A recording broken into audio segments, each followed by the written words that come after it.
This is Radar from the Radar Tape Blog coming to you with the NBA trade deadline recap. Instead of taking up most of my podcast this upcoming week about the trade deadline, because it happened after my weekly podcast, and with the Super Bowl happening today, there's going to be a lot of Super Bowl talk about the Super Bowl, the halftime show, the commercials, blah, blah, blah, blah, blah, and World Baseball Classic news. Like, there's just a lot going on. So here we go.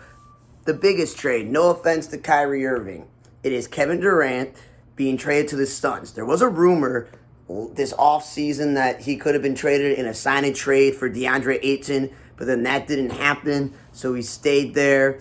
And Kevin Durant, I will say this, when I was growing up, I had all my favorite players, like a lot of point guards. It was Dirk Nowitzki, Charles Barkley, Scottie Pippen, some guys on the wing, some big men.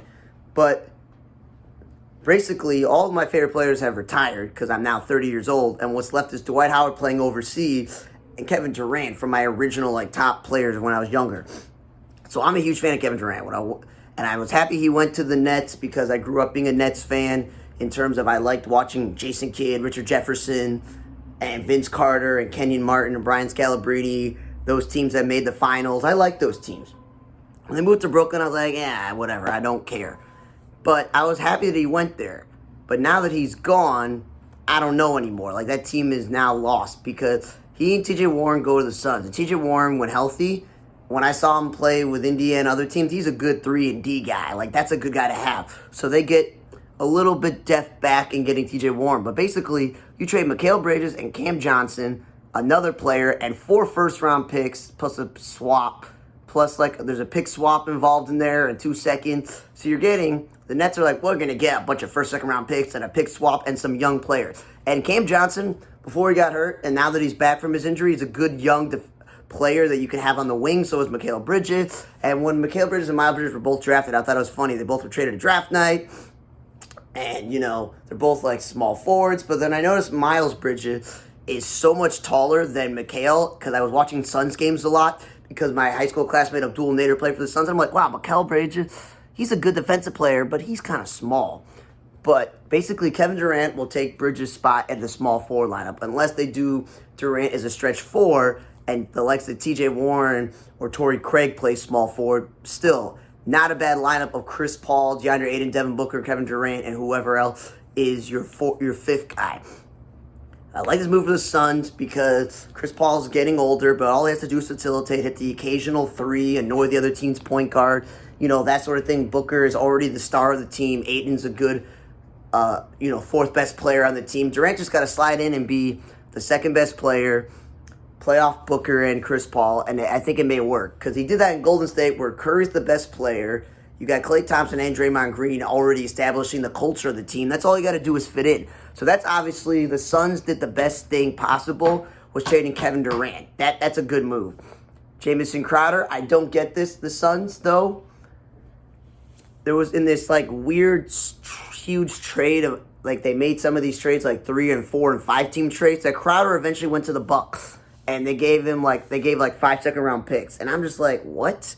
The Suns didn't play this dude a single minute this year, and you get 5 second-round picks. Now, I know second-round picks nowadays, no one really cares about them. The average amount of second-round picks that stay in the league is less than 5%. I was told something very, very low.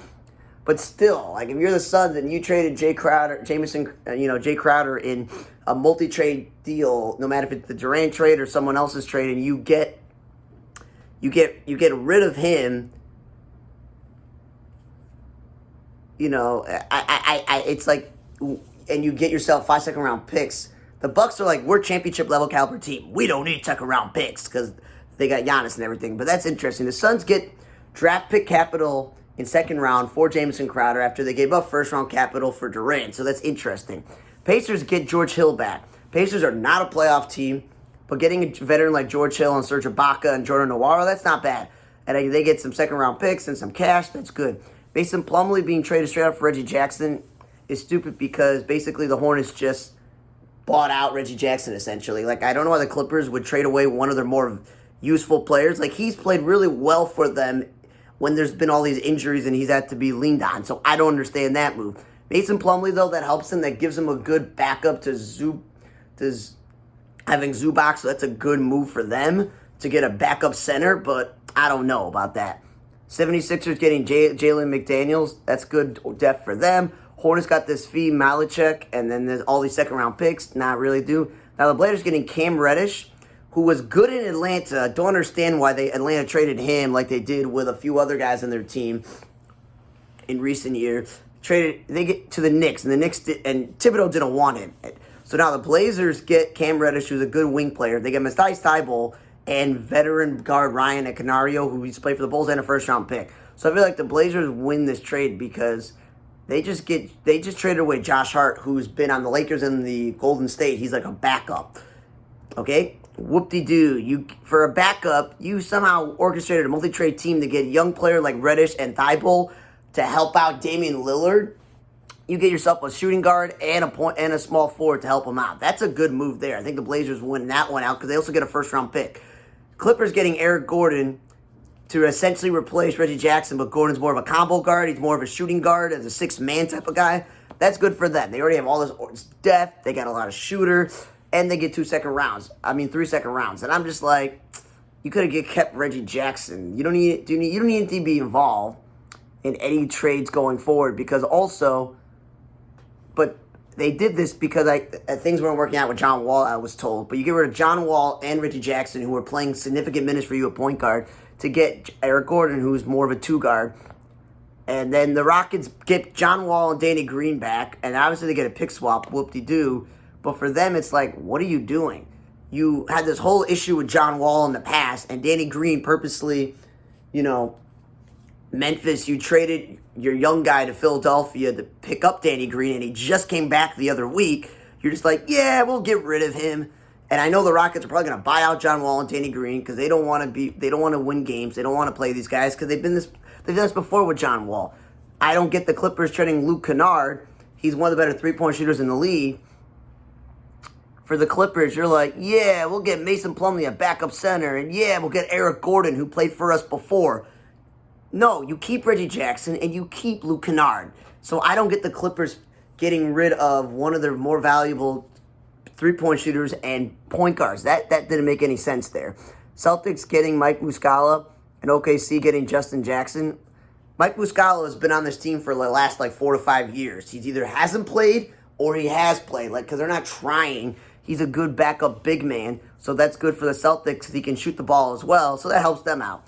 Celtics don't need Justin Jackson. OKC picks up 2 second-round picks. That's what they're doing. They're loading up on draft picks. Pelicans get Josh Richardson.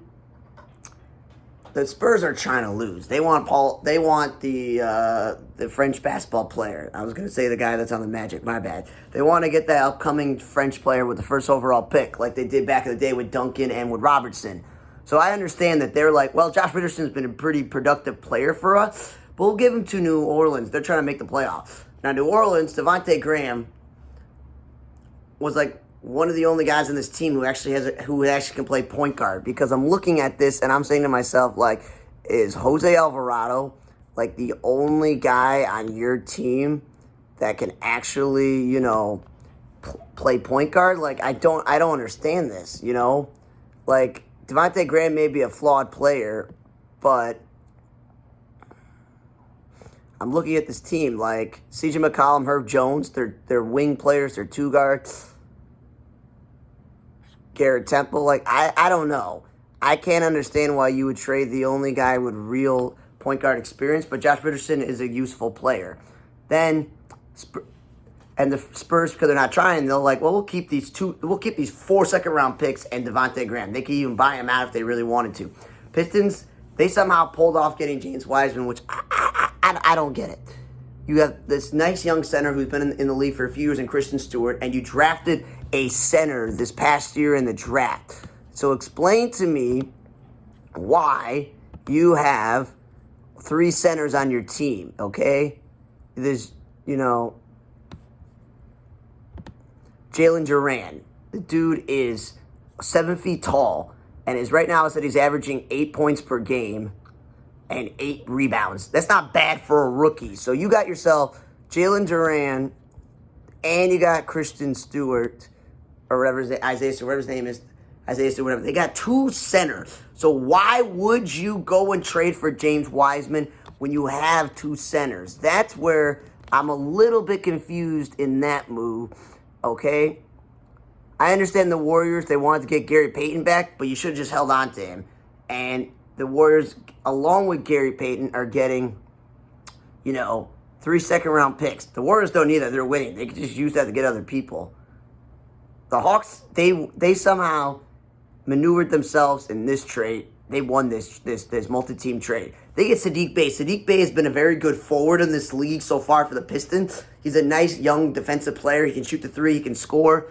That's where I'm like, okay, the Hawks basically improved their team by getting Saddiq Bey because Kevin Knox is a draft bust. So they don't care about him, the Pistons. So they don't care. They just threw Kevin Knox in this trade and said, we'll throw some second round picks in there because we would rather get James Wiseman no.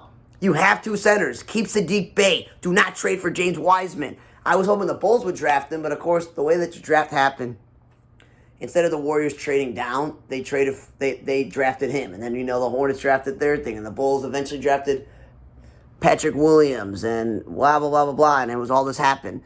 They could have had Lonzo in LaMelo Ball, the Golden State Warriors. I don't know what they were thinking. They're like, it's not going to work with Steph Curry. Steph Curry's small. Ball is big. He could play at the 2. I don't know what they're doing there. What it seems like is that the Warriors really want Gary Payton back as a bench player, and we're willing to give up James Wiseman because he's not really in the rotation, and they pick up some second-round picks. The Blazers go, well, we already got that move where we got Cam Reddish-Thibault and a first-round pick. We'll take 5 second-rounders and Kevin Knox. Kevin Knox could be on the bench to shoot occasional 3. Cool. That's where I don't get it. The Warriors wanted Gary Payton so much they could give up James Wiseman. The Hawks throw in Kevin Knox, second-round pick to get Saddiq Bey. The Hawks won that trade, no offense to Warriors. Now, the Suns pull off something else. Remember how they got Kevin Durant and they got TJ Warren and they gave up a bunch of first-round picks and 2 of their best players? Well, they got a bunch of second-round picks for Jay Crowder, who they weren't even playing. Well, guess what? Dario Saric, I was wondering what happened last year and this year, where he's been. Has he been injured? He's not playing. They don't want to play this dude, who at one point was, when he was on Philly, Minnesota, whatever the teams he's been on, he was a stretch 4, like a Tony Kukoc. He's a tall, small forward who could shoot a lot of threes and even play some center in this league.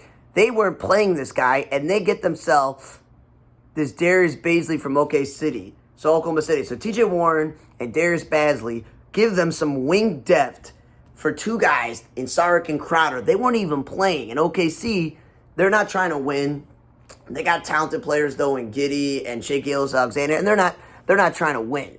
But for them, they wanted that second-round pick. So they get a second-round pick for Darius Bazley, who they're not really using, and they get Dario Saric, who they could do what they did with Al Horford and what they did with Derek Favors and with Muscala. They get a veteran guy. They either decide they're not going to play him whatsoever, or they'll play him in small amounts that it won't really matter.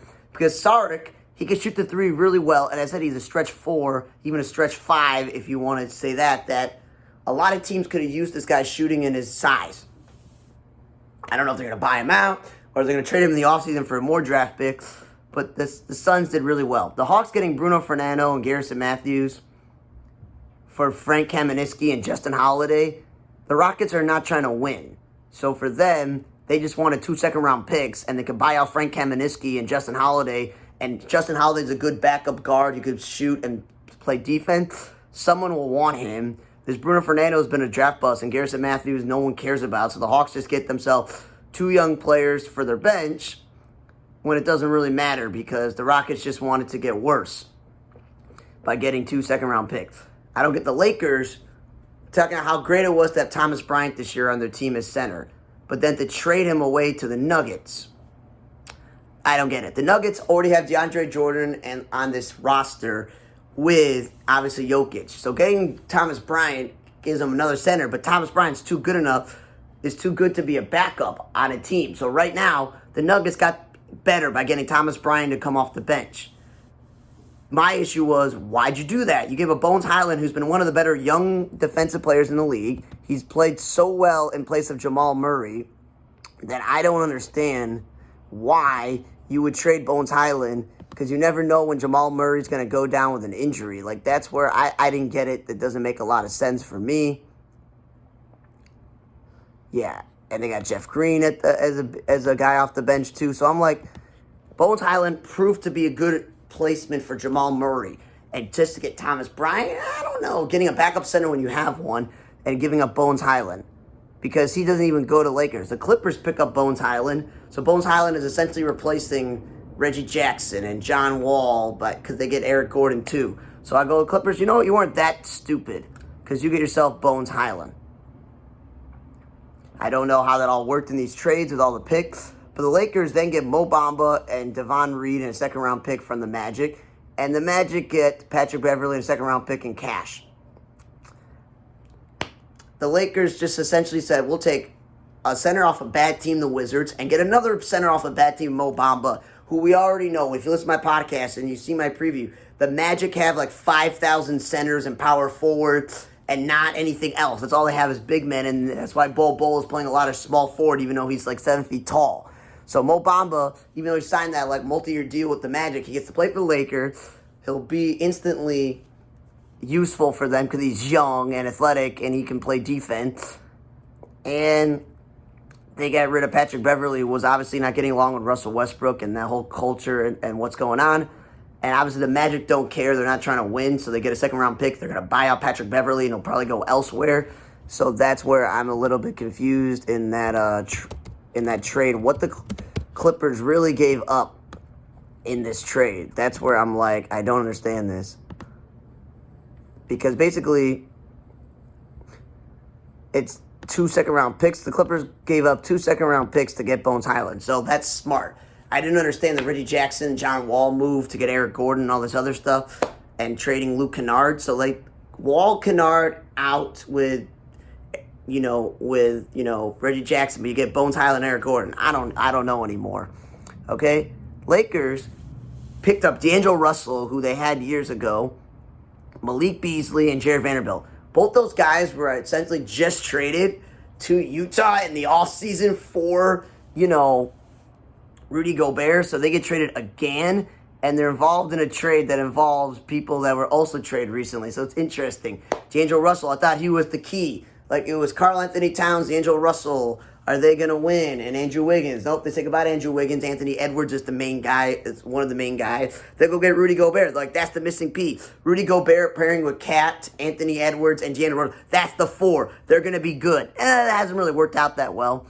So Lakers get D'Angelo Russell, who's essentially obviously replacing Russell Westbrook. He's replacing Patrick Beverley as the lead guard on this team, as the point guard, because he can shoot. He can play both guard positions. Malik Beasley and Jared Vanderbilt, along with Mo Bamba, those are good moves because for them essentially, they get themselves 3 young guys who can play defense. That's what Beasley, Vanderbilt, and Mo Bamba are there for, to play defense. And if they can shoot open threes, like D'Angelo Russell can shoot threes, that's good for the team. T-Wolves get Mike Conley to replace D'Angelo Russell. He's a veteran guard. It didn't matter what he was doing in Utah because they're not going anywhere. We were finally waiting for that shoe to drop for him to be traded. Jordan Clarkson's going to get traded, but Mike Conley, if the T-Wolves do make a run for the playoffs, that's a veteran point guard who's been there before. They also get Nickeil Alexander-Walker, who's this young player who, not as good as his cousin Shai Gilgeous-Alexander, but still, he's a nice young player. I thought when Utah got him in one of these trades in the last year, I was like, that's a good young player to build with. But the T-Wolves get themselves 2 seconds and a pick swap. I don't know what's going on in that land, but that's whatever. Jazz get Russell Westbrook because, again, the Lakers didn't want him, and obviously the Timberwolves didn't want him. And they want Scasano or Anderson. The Warriors let this guy go in the offseason, and he gets traded after a half season of the Lakers. And this Damian Jones. But the Jazz, what they really wanted was a first-round pick. They don't care about Damian Jones. They don't care about Anderson. They don't even care about Westbrook. They could buy the guy out. So they just want to get another draft pick, which is really what they got. They're like, I don't care that we gave you a bunch of players. We gave you Beasley, Vanderbilt, Walker, and Conley in this somehow trade to just get guys we don't care for. We want that first-round pick. Jakob Poeltl supposedly got traded back to the Raptors, who some people were questioning, are the Raptors going to make the playoffs? Are they going to trade Van Fleet, OG Anunoby, Pascal Siakam? Or are they going to trade anyone on this team because they're not going anywhere and start over? getting yourself a center, because we've been over this. The Raptors don't really have a great center. The thing about the Raptors is they just have like long arms. Everyone's on the team is 6'6", 6'7", 6'8", and up, and they just got long arms and they can play defense, and you just gotta, and they out rebound you and stuff. Because Scotty Barnes and Preston Anunoby are forwards. So is Thaddeus Young. He's not a center. Otto Porter and Chris Boucher, they're forwards. Juanchano Hernangomez is a forward, and Siakam's a forward. So obviously Jakob Poeltl is the first real center they've had in a while. That will help them out if they're trying to make the playoffs. But the Spurs, they traded Josh Richardson and him, and what they get is they got a first and 2 seconds and some young guy named Ken Burch. The Spurs are not trying to win right now, as evident in that trade, that they're like, you know what? We don't care.